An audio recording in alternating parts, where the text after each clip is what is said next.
देखो, neo Darwinism का मतलब होता है नया होता है। मतलब जो डार्विन की थियरी आई थी उसको नए रूप में इसको बताया गया था, मतलब उसकी अपडेटेड वर्जन है। मतलब जाहिर सी बात है उसमें कुछ चेंज करके ये नई थियरी लाई गई थी जिसको बोलते हैं नियो डार्विनिज्म, मतलब होता है नया। अगर इस थियरी की अगर बात करेंगे ना तो जो बाद में जो हमारे साइंटिस्ट आए थे जिनका नाम था डॉबझांस्की, यही इनका नाम याद रखना सबसे ज़्यादा इंपॉर्टेंट है। इन्होंने लगभग जितनी भी पिछली वाली थियरी थी सबको पढ़ी थी। सबको पढ़ने के बाद जैसे डेब्री की भी थियरी पढ़ी उन्होंने, डार्विन की भी थियरी पढ़ी, सबको थियरी पढ़ने के बाद एक अपना थियरी बनाए और इन्होंने बताया कि जब इवोल्यूशन होगा ना तो आपको वेरिएशन देखने के लिए मिलेगा। मतलब इसमें क्या होगा, वेरिएशन देखने के लिए मिलेगा। जाहिर सी बात है अगर इन्वायरमेंट वेरी करेगा तो वहाँ पे जो पाए जाने वाले ऑर्गेनिज्म भी वेरी करेंगे। तो इवोल्यूशन तो होगा, इन्होंने ये बोला था कि इवोल्यूशन होगा और इवोल्यूशन हो भी रहा है। तो इसमें ढेर सारे जो हैं फैक्टर इसमें रिस्पॉन्सिबल थे जो कि इवोल्यूशन करने में मदद कर रहे थे। ठीक है, जैसे में म्यूटेशन हो गया, जीन फ्लो हो गया, आइसोलेशन हो गया या नेचुरल सिलेक्शन हो गया, ये सारे जो फैक्टर थे वो रिस्पॉन्सिबल थे। तो इस थियरी को लिखेंगे कैसे और पढ़ेंगे कैसे, इसको हम शॉर्ट वीडियो में एक बार इसको देखेंगे। देखो, जब इवोल्यूशन हो रहा था तो सबसे पहले म्यूटेशन का नाम आया था। तो अमीबा क्या करता है भाई, जाहिर सी बात है वो भी म्यूटेट करता है, लेकिन वो बेसिकली देखो तो सेक्सुअल मतलब रिप्रोडक्टिव ऑर्गन नहीं है, वो तो एसेक्सुअली करता है ना।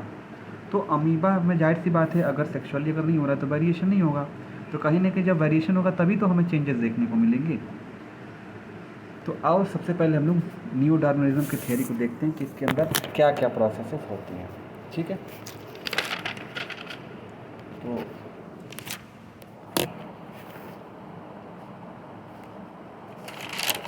देखो सबसे पहले यहाँ पे लिखा हुआ है कि नियो डार्विन जो थी एक अपडेटेड थियरी थी और नियो डार्विनिज्म को ही हम लोग मॉडर्न सिंथेटिक थियरी के नाम से भी जाना जाता है, या बोलते हैं neo Darwinism he modern theory of natural selection है। फिर उसके बाद लिखेंगे कौन कौन से साइंटिस्ट थे, तो डॉबझांस्की थे, फिशर थे, हेल्डन थे, हक्सली थे और राइट थे। इस थियरी के अकॉर्डिंग अगर हम लोग देखा जाए तो टोटल 5 फैक्टर जो हैं वो रिस्पॉन्सिबल थे ऑर्गेनिक इवोल्यूशन के लिए या मॉडर्न सिंथेटिक इवोल्यूशन के लिए। वो 5 कौन कौन से हैं, तो जेनेटिक म्यूटेशन है, जीन फ्लो है और जेनेटिक रिकम्बिनेशन है और नेचुरल सिलेक्शन है और रिप्रोडक्टिव आइसोलेशन। मतलब यही पाँचों इंपॉर्टेंट हैं। ठीक है, और इसी को एक एक करके डिफाइन कर देना, तुम लोग की थियरी कंप्लीट हो जाएगी। तो सबसे पहला हमारे पास क्या है, जीन म्यूटेशन। जीन म्यूटेशन के बारे में बात करते हैं तो जीन म्यूटेशन क्या कहलाता है, तो जीन हमारे सेल के अंदर एक इन्फॉर्मेशन की यूनिट होती है ना। तो हमारे जो लिविंग ऑर्गेनिज्म के कैरेक्टर को पूरी तरीके से ये जीन क्या करता है, कंट्रोल करके रखता है, जाहिर सी बात है। और किसी भी इंडिविजुअल के कैरेक्टर को वो पता करता है भाई। ठीक है, और पता करके उसके इन्फॉर्मेशन को पूरी तरीके से ये रखता है। कौन, हमारा जीन। तो म्यूटेशन का मतलब क्या होता है, बदलाव होना। ठीक है, ये होता है ना, बदलाव होना है, चेंजेस होना हमारे कैरेक्टर के अंदर। जाहिर सी बात है अगर हम ठंडी रीजन में तो हमारा म्यूटेशन हुआ तो चेंज हो जाएगा, दूसरे इन्वायरमेंट में गए तो चेंज हो जाएगा, कैरेक्टर भी हमारा चेंज हो जाएगा। जाहिर सी बात है हम गर्मी की जगह हम ठंडी बर्दाश्त करने लगेंगे। तो म्यूटेशन का मतलब होता है बदलाव होना, चेंज होना। और पहले लाइन में लिखा हुआ है कि जीन को स्ट्रक्चर में बदलाव को ही जीन म्यूटेशन कहा जाता है। ठीक है, और ये क्या कर देता है, जब जीन म्यूटेशन होता है अगर हमारे अंदर चेंजेस होती है तो हमारे फिनोटिपिक अपीयरेंस में भी चेंजेस देखने को मिलता है। मतलब दूसरी लाइन में क्या है, फिनोटिपिक मतलब होता है हमें जो आंखों से दिखता है। जैसे तुम्हारे दोस्त से कोई दिखेंगे तो जो रंग उसका काला है, गोरा है, कितना ऊंचा है, कितना लंबा है, तो जीन म्यूटेशन होता है। तो इसके भी अंदर भी चेंज होता है ना। तो जीन म्यूटेशन होगा तो वहाँ पे हमारे शरीर में भी बदलाव होगा। तो यही बता रहा है कि इंडिविजुअल के फिनोटिपिक कैरेक्टर, जो बाहरी दिखता हुआ कैरेक्टर होता है, उसको भी बदल देता है, अल्टर कर देता है। बाहर से देखते हैं जैसे इसकी हाइट है, पहले छोटी थी, दूसरे जगह पर गया तो वेरिएशन हुआ, उसके अंदर चेंजेस देखने को मिला। तो हमें क्या देखने के लिए मिला, उसकी हाइट लंबी देखने के लिए मिली, पहले वो काला था गोरा दिखने लगा। कुल मिला के यहाँ पे वेरिएशन ही टर्म इंपॉर्टेंट है। वेरिएशन मतलब बदलाव। और तीसरा में लिखा हुआ है कि जीन म्यूटेशन किसी भी ऑफस्प्रिंग के वेरिएशन को लाता है। मतलब कोई भी ऑफस्प्रिंग मतलब किसी भी बच्चे के अंदर उसके चेंजेस लेके आता है, या चाहे उसके हाइट में लेके आए, चाहे उसके शेप में लेके आए, मतलब वेरिएशन होगा, भिन्नता होगा। ठीक है, अब चलते हैं क्रोमोसोमल म्यूटेशन के अंदर। क्रोमोसोमल म्यूटेशन के अंदर देखते हैं तो क्रोमोसोम्स के स्ट्रक्चर में बदलाव होना ही क्रोमोसोमल म्यूटेशन है। सेल के अंदर क्या जो करता है ये, it tends to structural change. और जब स्ट्रक्चरल चेंज होगा, सेल के अंदर जो थ्रेड लाइक स्ट्रक्चर है ना, उसी को तो क्रोमोसोम बोलते हैं। जब उसके अंदर चेंज होगा तो जाहिर सी बात है हमारा फिनोटिपिक भी वेरिएशन होगा, सारे चेंजेस देखने को मिलेंगे। ठीक है।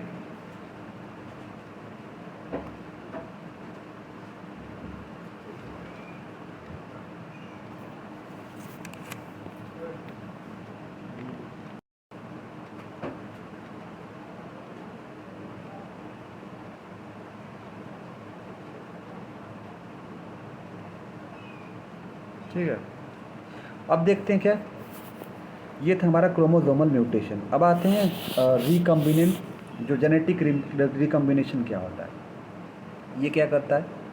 तो जो जीन में रिकम्बिनेशन होता है ना, इसके वजह से बेसिकली क्या होता है कि मियोसिस के दौरान क्रॉसिंग ओवर जो होता है उसके द्वारा जीन में रिकम्बिनेशन होता है, और ये जेनेटिक वेरिएबिलिटी के लिए रिस्पॉन्सिबल पूरी तरीके से होता है। समझ में, मतलब जब ये मतलब क्या है बेसिकली, जब जीन रिकम्बिनेंट होता है इसकी वजह से क्या होता है, मियोसिस होता है, और मियोसिस के दौरान क्रॉसिंग ओवर होता है, और क्रॉसिंग ओवर होने की वजह से क्या होगा, जब मियोसिस होगा, जब क्रॉसिंग ओवर होगा, तो इसके अंदर क्या होगा, जीन रिकम्बिनेशन का प्रोसेस होगा, और जीन रिकम्बिनेशन ही क्या करता है, वेरिएबिलिटी को शो करता है, और वेरिएबिलिटी होगा तो ऑफस्प्रिंग के अंदर जो हेरिटेबल होगा तो वेरिएशन होगा, तो हेरिटेबिलिटी भी में मतलब क्या होगा, चेंज होगा, इसके अंदर भी हमें देखने के लिए मिलेगा। जब हेरिटेबल चेंज होगा तो हमारे अंदर भी चेंजेस देखने को इसके अंदर मिलती हैं। ठीक है, अब बात करते हैं natural selection. Natural selection simple सा है कि भाई नेचर उसी को सेलेक्ट करेगा, वही लोग यहाँ पे रहने लायक हैं जिसके अंदर वेरिएशन होने के बाद जो उसके बॉडी के अंदर चेंजेस देखने को मिलेंगे। तो सबसे पहले यहाँ पे देखते हैं कि नेचुरल सिलेक्शन में क्या पॉइंट्स हमें देने हैं और क्या लिखने हैं। तो जो नेचुरल सिलेक्शन जो होता है ना, किसी भी जेनेटिक चेंजेस के लिए रिस्पॉन्सिबल होता है। ठीक है, तो जो ये होता है किसी भी जेनेटिक चेंज को रिप्रोड्यूस नहीं करता है, लेकिन जेनेटिक मतलब चेंजेस को रिप्रोड्यूस नहीं करता है। नेचुरल सिलेक्शन ध्यान देना, किसी भी जेनेटिक चेंजेस को मतलब चेंजेस को रिप्रोड्यूस नहीं करता है, लेकिन अगर एक बार मतलब अगर चेंज हो जाता है, अगर चेंज अकर हो जाती है, तो इसके होने से ये दूसरे कैरेक्टर को बेसिकली क्या करता है, रिजेक्ट कर देता है।